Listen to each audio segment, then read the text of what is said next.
Hi, everyone. Welcome to the Center for Spiritual Living Victoria Online.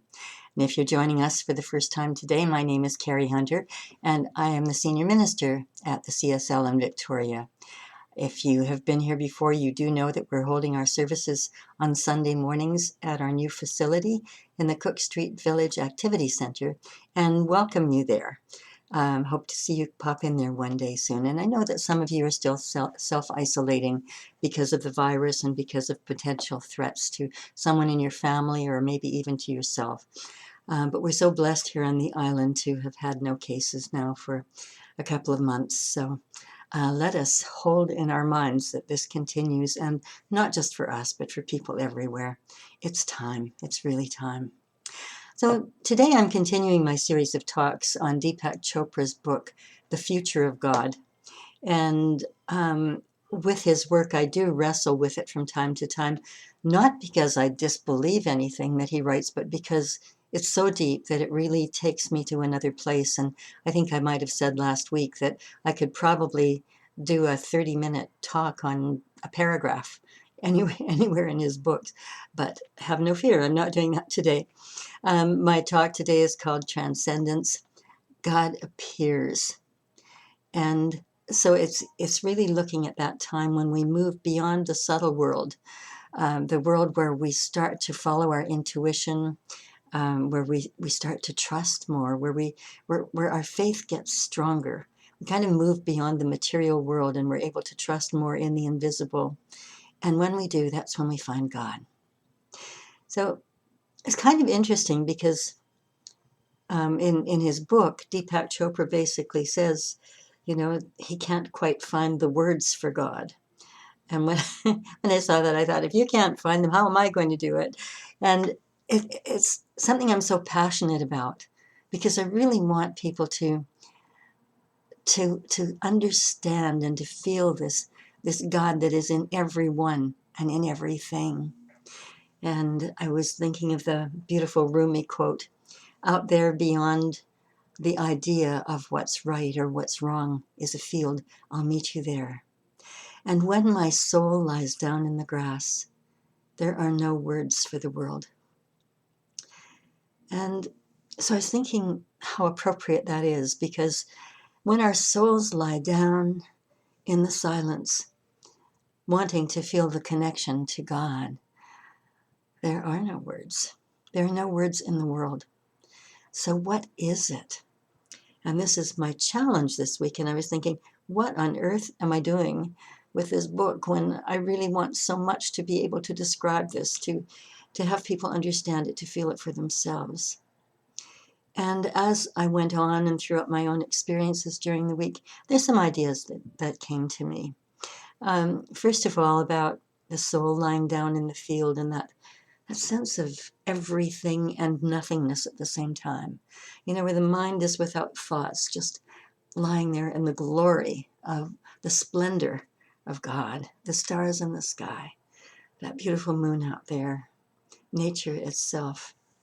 And Friday, I was doing a memorial service for someone who passed recently, and it was a graveside service. Basically, it was an interment of ashes into a beautiful monument. And I was told that the widow of the man who had passed was a person without a lot of feelings. She hadn't really grieved. She didn't seem to feel a sense of grief. She didn't have any tears. That she was a bit odd, which was the way that one of her relatives described her. And I was not able to get information from her for this service, but I did from relatives. And there were only 6 of us at the service because of the pandemic. And 2 of those people were from the funeral home itself. So when the woman arrived with a caregiver, and when her niece and her partner arrived and sat down, the woman was smiling sweetly, and I welcomed her. And the first piece of music, which actually began the service, was Andrea Bocelli singing "Time to Say Goodbye," which for me is always a tearjerker. The music began and I could feel the tears welling up in my eyes. And I looked at her, and she had tears, and she was smiling. And I looked up, and there, all around us, was the beauty and wonder of nature. There was this amazing tree with its leaves that were overhanging the area where we were sitting, and other trees nearby, and beautiful plants and flowers. And I just was staring up through the branches as the sun was breaking through, and I could see the blue sky between the leaves. And I was without words, which doesn't often happen. And I just felt this enormous swelling in my heart, this incredible love as I was staring up above, looking upward. And as I looked at her, her smile broadened, and she became just this radiant, radiant being. And I always prepare a service. I always write one, and I try to make it personal. And something happened that day where, as I looked at her, I realized that she wasn't there to hear so much about her partner, but she was there to feel the love. And so I changed things up as I was going along, and I directed my words specifically to her. I called her by name all the way through it and told her what her late husband meant to her and what she meant to him. And she just smiled more and more, and she just became this radiant being. There was this light emanating from her. And I was deeply, deeply touched. And at the end of the service, the music that was chosen was Morning Has Broken. And again, I was just looking up at the trees and the sky and looking at her. And we just made eye contact. And there were more tears, but they weren't tears of grief. There were tears of joy. There were tears of absolutely knowing that there was a higher power there. There was a holy presence there. And afterwards, she spoke to me about how wonderful she felt and how she could really feel the presence of her loved one there, and wanted her picture taken beside his, which was there, and wanted all of us to be in the photograph. This was not a woman who was not grieving. This was not a woman who felt nothing. This was a woman who felt everything. But in her loss, she experienced the feeling of the divine presence.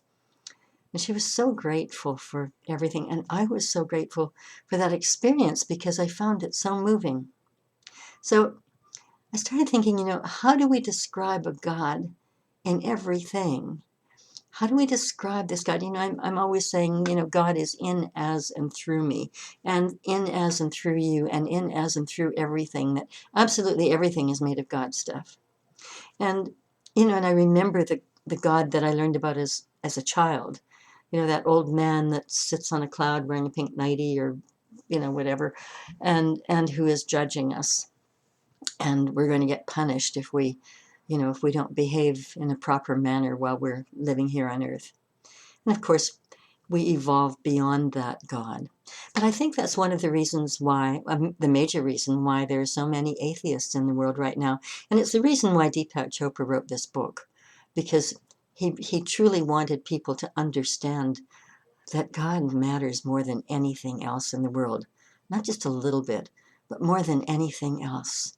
And he wanted to discredit those scientists who said that they were atheists, because he himself is a scientist, and he has a deep and abiding love for God and a deep, deep and abiding faith. So in thinking about this, how do I describe this? And as I was recalling the moments at the cemetery, I realized that, God was a feeling, and it gave me comfort to really recognize that God is a feeling. It may be in everyone and everything. He, she, it might be in everyone and everything. But the way that it expresses, the way that I feel it, is in my feeling nature. It's in my heart. And so, again, I went to how do we really describe this? Deepak Chopra said that transcendence really is that moment where we feel the presence. It's when we feel calm and when we feel peaceful. when we feel that we're in a state of grace, that is transcendence. But for me, it went beyond that. And I was thinking about that God that I loved as a child. And I realized as I was thinking about it this week that it was the teachings of Jesus. As a little girl in Sunday school, I absolutely loved Jesus with all my heart and all my mind. And I believed that I was loved by Jesus. Now, there is enough evidence to prove that Jesus actually lived. And the fact that there are a couple of billion people on this planet who call themselves Christians because they believed in Jesus, because that massive movement has evolved because of his life, we're not going to say that he wasn't there. But what we do say in the teaching of Science of Mind is that Jesus was the example of who we could all be. He was not the exception. And so we are born with the Christ within us, and we are here to awaken it. We are here to fully experience it the way that Jesus did in the writings that we read about his teachings. And as I thought about this, I was thinking that in our particular teaching in Science of Mind, we teach that God is impersonal, that God doesn't really care a hoot about what we do, whether we do something good or something that others call bad, good or evil. God's not going to interfere. God is not going to say that's not good for you, so I'm not going to let you do that. Ernest Holmes says God is the divine givingness of the universe, meaning and he says that is the love of God, the divine givingness. And I would always think, well, yeah, but if you give everything to your child that the child wants, it's not necessarily doing something good for them. And that's exactly the point. If God is saying yes to everything that we believe, we're going to have good things in our lives and we're going to have bad things in our lives. Depends upon what it is that we're focused upon, because what we focus upon expands. So our deepest belief systems are what we are creating in our realities. And if we don't like the way that our lives work, then it's time for us to start changing our focus. Start to think of our lives in a whole different way. The old tradition was that we were all sinners. We were born of sin. That our sins could be forgiven if we were christened, but we had to really remain to be good people after that, or we were going to go to hell and we were going to burn in hell. Well, it's interesting to research some of these words. The word sin itself comes from the ancient Greek word, which means it's an archery term, and it means missing the mark. Missing the mark. Isn't that a whole lot different from doing something evil, something really bad? Missing the mark. And repent means to try again. Don't you love that? I missed the mark, so I will try again. And each time I try, I will do my best to do better than I did before. That to me is an evolutionary process, an evolutionary in spirituality, an evolution in consciousness. And that's the creed by which we live. But this impersonal God, I can remember the first time that I was in a class very early on. It's now, oh my goodness, it's 30 years ago, when I heard that God was impersonal. And there was a part of me that felt kind of crushed and sad at the time. And I felt disconnected from God because I had believed in this loving God, this loving presence. And to find out that God really didn't care if I did something good or something bad. God was just there to create, was the intelligence that was assisting me along the way with whatever it was that I was thinking at a really deep level. And I felt kind of abandoned from love. And so I set out on a mission to feel that love again, because I wanted to feel this presence that is in everyone and everything. And remembering my childhood love for Jesus, I started chanting a prayer. And that prayer was that I would love God through Jesus. Let me love God through Jesus. And we don't talk a lot about Jesus in our teaching. We don't, we talk about about the example that he was. We talk about the message of goodness, the message of love. But we don't talk a lot about the man Jesus in our teachings. So here I was with my childhood faith, asking that I could love God through Jesus. And I could, as I did this over and over again, I could start to feel this love in my heart. And then I reversed it and asked God to love me through Jesus. And so that love then became kind of a circular thing, the in and the out, like the breath, breathing in and breathing out, breathing in God, breathing out God, and it passing through Jesus Christ as this was happening. And as I did that day after day, I began to feel this incredible divine connection. I began to look at everything in a different way. I began to see everything in life as an expression of God. I began to see absolutely everything everywhere. And so, in wanting people to feel what I was feeling, to experience this presence, this wonderful presence within, I was thinking, how can you get there if maybe you're not a Jesus person, but maybe you believe in angels, or maybe you believe that you have a spirit guide, guardian angels. Maybe you believe in higher a higher consciousness, a higher power, and so you can run that same energy, those same thoughts through that kind of consciousness. And if that seems too challenging in the beginning, I started to think about another way to do this. And that would be to just see God in everything and have gratitude for it. Nature is such a wonderful teacher. And I was thinking about looking at a beautiful sunset and just seeing the glory of God in that sunset and feeling the gratitude, saying, thank you. Thank you for this beauty in my life. And looking at the sunrise the same way, the dawning of a new day, a day of infinite possibilities. And as I was thinking about this, there really are kind of 3 points that I want to make. And one is the point of infinite possibilities, that we live in that place. We need to know that God is the field of infinite possibilities. And what does that mean? That means that our lives are filled with it. There is so much potential for each of us. There's so many possibilities. There's so many choices to make. And what is that like? What can I equate that to? And I thought, well, imagine going into an ice cream store where there are 99 flavors of ice cream, and you get to look at them all, and you have a choice about which one you're going to choose. And there may be some there may be many there that are unfamiliar to you. And so likely the person behind the counter is going to say to you, would you like to taste one or taste a few of them? And we'll take out little wooden spoons and scoop up little bits and give them to you to taste, until finally you taste a sample that you really like. And then you order it up. Well, isn't that like life? There are so many choices in life, but what is the one that is right for us?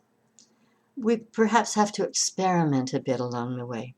We need to taste those things in life a little bit until we determine the one that is going to absolutely take us to our greatest unfoldment, our greatest bliss, our greatest reward, our greatest sense of fulfillment. And it may be kind of a strange analogy, but to me that ice cream thing really, really works when I think about it. I have traveled down many roads in years. And with each one of them, I've had the opportunity to sample different things in life until I chose ministry, which really was my greatest passion. I didn't know that when I was growing up. I didn't know that in the beginning, but everything that I've ever done has prepared me for this time in my life. And so we need to trust, we need to have that element of faith. And the second thing is that there is an image that takes place. As we are moving along we begin to see, we begin to have a vision of what we want our lives to look like, what we want to be doing, the kind of work we want to do, the kinds of relationships we want, the kind of home we want to live in, the kind of car we want to buy, the place we want to live, the city, all of those kinds of things. All of those choices are there. But we start to put together an image that we can see and smell and touch and taste. It becomes so real to us that we can hold that in our focus and we can see it beginning to manifest in the material world. That's when we are moving through the subtle world. That's when we do have these mental images, these mental equivalents, as we call them in the religious science. A mental equivalent is the vision of what we want to create in our lives, what we want to see in our lives. And as we do, and as we focus upon those, and we don't remove our focus, we don't say, oh, didn't get it today, wonder if it'll happen tomorrow. We're dissipating the energy. We're making the vibration smaller and less close to us. That vibration has to be coming right from us. And so it's a practice. It's a practice that we need to stay in so that we really, really get it. And so that message gets through to the divine and that great intelligence starts working on it with us, starts manifesting it with us. And the third bit is the power of being. Who are we anyway? Who are we? In this teaching, and I say it often, we are spirit having a human experience. We are born of spirit. We live as spirit. We go back to spirit. We don't die. Our spirit is ever alive. Ever alive. Who we are is always there. Who we are is always present. And who we are is always connected with God, although we may not always recognize that. And so, as we look at the power of being, at the power of who we are, we begin to understand that we too have this personal power within us, this creativity, this intelligence that helps us to do so many things in our lives that we might have previously thought were not possible. And I'm remembering a wonderful book written by Reverend Deborah Johnson, who is just an amazing spiritual being. And late on in the book, she says, it's time for us to fall in love with God, to take God as a lover. And I thought, wow, what does she really mean by that? And then she goes on to elaborate on that. And she says, remember when you first fell in love? Remember how you couldn't wait to talk to that person. A dozen times a day you wanted to pick up the phone and just say, how are you doing? And guess what I just heard? And guess what I just learned? Or guess what just happened to me? And you couldn't wait to finish work at night so that you could run into the arms of your lover. And you couldn't wait to express those feelings. It was just always there. It was ever present, and it was growing and growing and growing. And you just wanted to be with that person nonstop. And that's what she was talking about. Imagine taking God as your lover. Imagine that a dozen times a day or more that you want to check in and let God know what's happening, good or bad. If it's good, to celebrate with God. If it's not so good, to just be in the presence until you can feel the change, until you can feel the love, until you can create a new vision for what things are going to be like. And to run toward God in the morning as we wake up, and to run toward God in the evening before we go to bed. To express our gratitude for absolutely everything in our lives. To express our gratitude for all of the good things that happened that day. To express our love. And as we do that, as we continue to do that, as we practice that, this love within us, this presence within us deepens and deepens and grows. And so as we express our gratitude for the sunrise and the sunset, for all of the beauty around us, for the beautiful trees, for the ocean. There's an ocean right across the street from me, and I look at it and just feel the power from that. To look at beautiful flowers, to look at something like a rose, and it looks delicate, and to just look at the perfect formation of the petals, to experience the fragrance of that rose, and to realize that it's a rose, and it's a rose of a certain color. It's not a petunia, and it's not a turnip. Isn't it amazing? Isn't it an expression of God that each of these things exists? We need to be in the practice, and when we're in the practice, we move beyond doubt. We move beyond questioning. I moved beyond worrying about a God that was impersonal, because what I found instead was this deep and abiding love within me that is this presence. And it grows, and it grows, and it grows. And when we are in that space, everything good happens in our lives. We don't even have to speak our desires. We don't have to say, my favorite ice cream in the batch is rainbow, or is strawberry, or is chocolate, or rum and raisin. We don't have to say it. Our favorite is just handed to us. And that's the way that our lives work. Our favorite things are handed to us, the things that we most desire. And when we're in that space, we are in transcendence, and God does appear. I just invite you to practice this, to feel this in your heart every day, to use whatever words work for you, but to be in deep connection. You know, there's an old song called Jesus on the Main Line, Tell Him What You Want. Country and Western song. You know, call God every day. Let God know what you want, but also let God know that for which you are so grateful. I'm grateful for having you here today, and I say thank you, and I bless you. And if you'd like to know more about our center, check out the Center for Spiritual Living Victoria. Actually, it's cslvictoria.org. And if you'd like to make a donation to us, we gratefully receive it. It's what has kept us prospering throughout these challenging times. And there's a donate button at the top of the page. Thank you for all you do. Thank you for being you. Thank you for being here today. And God bless you as you go into this new week. And so it is.